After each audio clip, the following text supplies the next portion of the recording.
Hezbollah has appointed a new Secretary-General 1 month after Israel took out Hassan Nasrallah in Beirut. Here's the latest from Sky News UK. This is the moment Hezbollah began its search for a new leader.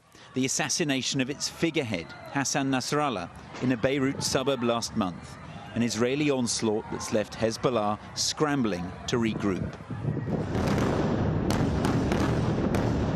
A week later, more strikes and another assassination. This time, Nasrallah's supposed successor, Hashem Safiuddin. But there is one man Israel hasn't got, Naim Qassem. A deputy chief for decades, he was the perennial number 2. But now the survivor has risen to the top.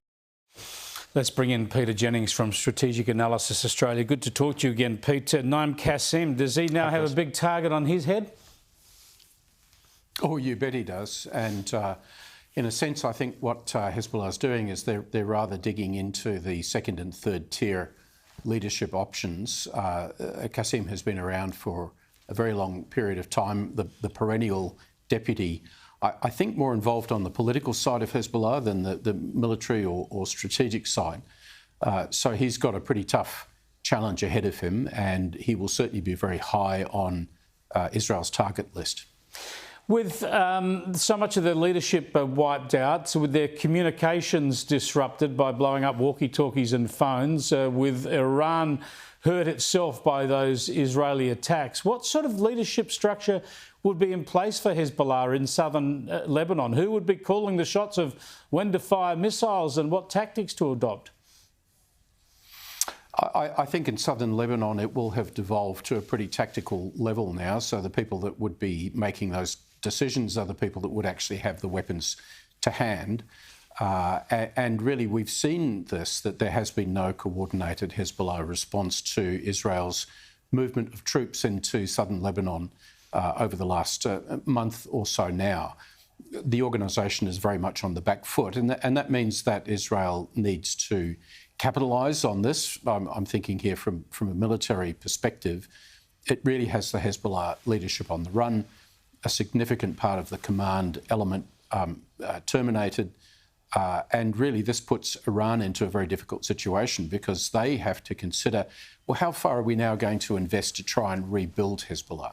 I think what's been most significant in the last half year has been the failure of Iran's 20-year-plus strategy to try to strangle Israel by using proxy groups. That is now clearly failing. And really it's in Israel's interests, as well as the West's interests, Chris, to make sure that can never come back again. Absolutely. Which is why Israel needs to prosecute this conflict. It can't stop at this point while it needs to sort of take home the military advantage. Precisely. Now, Israel's under fire predictably because it's banned the United Nations Palestinian Aid Organisation, UNRWA, banned it completely. Now, this is hardly surprising given UNRWA employees were exposed as Hamas terrorists and actually were involved in October the 7th atrocities, yet the world is screaming blue murder. There's got to be another way to get aid to Gaza rather than through an organisation that's infiltrated by Hamas, surely. Look, there certainly will be, and in fact a significant amount of aid does cross the border every day from Israel, and that doesn't get much talked about either in the media. I think with UNRWA, the problem is that the organisation has allowed itself to become compromised over decades of allowing themselves to get too close to Hamas. And the evidence is pretty compelling. What's striking about our own government's position, Chris, as well as the position of other Western governments, is the failure to actively want to find out what's gone on, to actually look at that intelligence themselves. You know, how quick we were to send Air Marshal Mark Binskin over to Israel to investigate when an Australian was inadvertently killed in a missile strike. But no one appears to want to know in the Australian government about the intelligence picture with regard to the extent that UNRWA has been compromised by Hamas. And that's a shame because we continue to give UNRWA money, and I think that continues to be a channel of financial support through to Hamas. Well, that something was that no democracy should want to be a part of.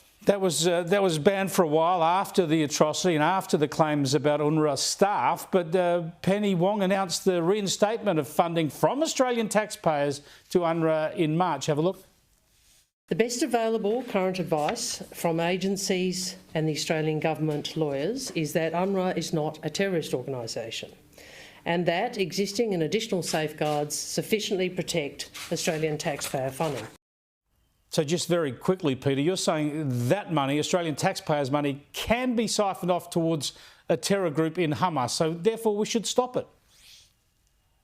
Well, UNRWA may not be a terrorist organisation, but it appeared to have terrorists working for it, and it's to our shame that we've not been really bothered to follow up on that intelligence to find out the depth of that infiltration. Thanks so much for joining us again, Peter. I appreciate it. Peter Jennings there from Strategic Analysis Australia.